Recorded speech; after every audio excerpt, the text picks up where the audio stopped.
Hello बच्चों, good morning, welcome my channel. प्यारे बच्चों, आज हम लोग पढ़ने वाले क्लास 10 मैथ का त्रिकोणमिति का क्वेश्चन। ठीक है, जो आपके पेपर में क्वेश्चन आ सकता है। ठीक है बच्चों, इसमें क्या दिया है, कोसेक थीटा बराबर आपको केवल 2 दिया है। कोसेक थीटा बराबर कितना, केवल 2 दिया है और आपको इसका मान पता लगाना है। ठीक है,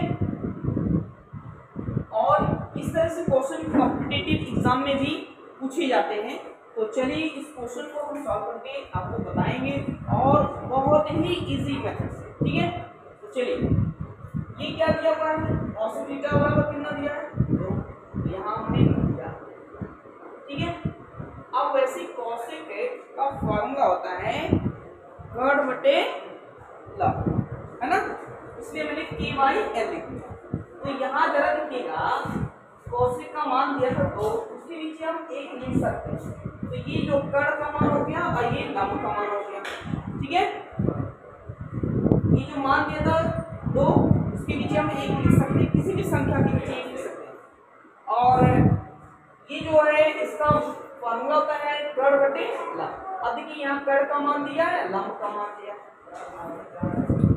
कर्ण का मान 2 मैंने रख दिया, क्योंकि ये आपका समकोण त्रिभुज है। समकोण त्रिभुज में 90 अंश कोण वाले सामने वाली भुजा को हम क्या बोलेंगे, कर्ण बोलेंगे। बाकी ये लंब होगा, ये आधार। अगर ये थीटा है तो ये लंब होगा, ये आधार।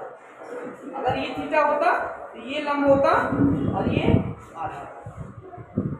तो कर्ण और लंब का मान पता था, कर्ण का मान 2 और लंब का मान 1। हमको आधार का मान पहले निकालना है। तो ये पाइथागोरस प्रमेय मैंने लगा दिया भैया, कर्ण का स्क्वायर बराबर लंब का स्क्वायर प्लस आधार का स्क्वायर।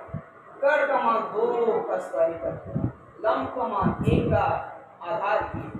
अब इसका स्क्वायर करेंगे भैया तो कितना हो जाएगा, 4 हो जाएगा, और ये हो जाएगा 1 ही रहेगा। अब 1 को इधर लाएंगे, ये माइनस हो जाएगा। 4 में से 1 माइनस कर देंगे, कितना आएगा, 3।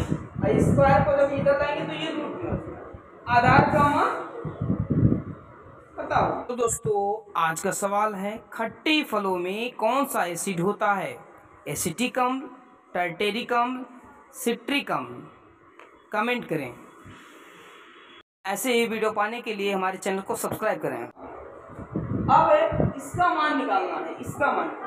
तो इसमें tan है, sin है और cos है, सभी का मान यहाँ हम निकाल करके रख लेते हैं। देखिए, tan बराबर लंब बटे कर्ण, लंब बटे आधार होता है। लंब का मान 1 और आधार का मान निकालें यहाँ 1/√3 हो गया। फिर sin का मान क्या होगा, लंब बटे कर्ण होता है, तो लंब का मान आपका ये हो जाएगा 1। अब कर्ण का मान, ये कर्ण का मान कितना हो जाएगा, 2। यहाँ 2 रख दिया गया। इसको cos बराबर होता है आधार बटे कर्ण, आधार का मान कितना हो जाएगा, √3। कर्ण का मान कितना हो जाएगा, सबका मान मैंने निकाला रख। अब क्या करना है, इसी जिसका मान पूछ रहा है उसी को भी यहाँ लिख दिए, और ऐसे लिखने के बाद सबका मान बारी बारी से मैंने रख दिया। tan का मान 1/√3, मैंने यहाँ 1/√3 लिखा। अब ये 3√3 कहाँ जाएगा, ऊपर। ठीक है, 1 के नीचे 1/√3। देखिए, इसको साइन का मान यहाँ क्या दिया है, 1/2 रख दिया। उसके बाद 1 plus cos theta, cos theta का वैल्यू कितना है, √3/2। यहाँ मैंने रख दिया, देखो यहाँ इसके स्थान में रख दिया। अब इसका गुणा यहाँ होगा, पहले इसका गुणा यहाँ होगा, तो जैसे गुणा करेंगे तो ये आ जाएगा 2 प्लस √3। फिर सबके नीचे 2, तो ये 2 से 2 ये क्या हो जाएगा, कर सकते। ये देखिए, ये 1/2 है, ये इतनी का बटा है, इसलिए ये कैंसिल हो जाएगा। अब ये बचेगा 1/2 प्लस √3 ये। अब देखिए, कभी भी रूट में आंसर नहीं दिया जाता है, अगर हर के रूप में है तो उसका प्रमेयकरण करना। तो इसका प्रमेयकरण करने का केवल इसी का प्रमेयकरण करेंगे। ठीक है, तो जब प्रमेयकरण किया जाता है तो चिन्ह हम बदल देते हैं, अगर प्लस है तो माइनस करते हैं। देखिए, यहाँ एसीएम है और यहाँ चिन्ह मैंने बदल दिया माइनस का। तो जितना नीचे से गुणा करेंगे उतना ऊपर भी करेंगे। अब ये वाला स्टेप यहाँ होगा और ये वाला ये।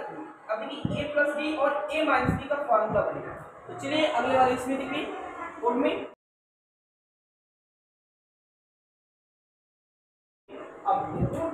1 हो गया प्लस 2 माइनस अंडर रूट 3 कहाँ से आ गया, क्योंकि इसका गुणा a उत्तर कर दिया।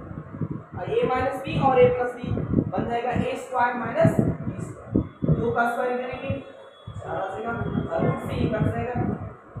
अब देखिए इतना माइनस कर देंगे कितना दिया होगा, और किसी भी संख्या के नीचे 1 हो तो उससे मतलब नहीं है, आप उसको हटा भी सकते हैं, दिक्कत।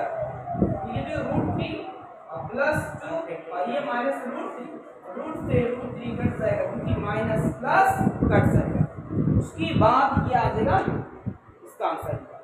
ठीक है, वीडियो अच्छा लगे लाइक और सब्सक्राइब करना मत भूलिएगा दोस्तों बच्चों।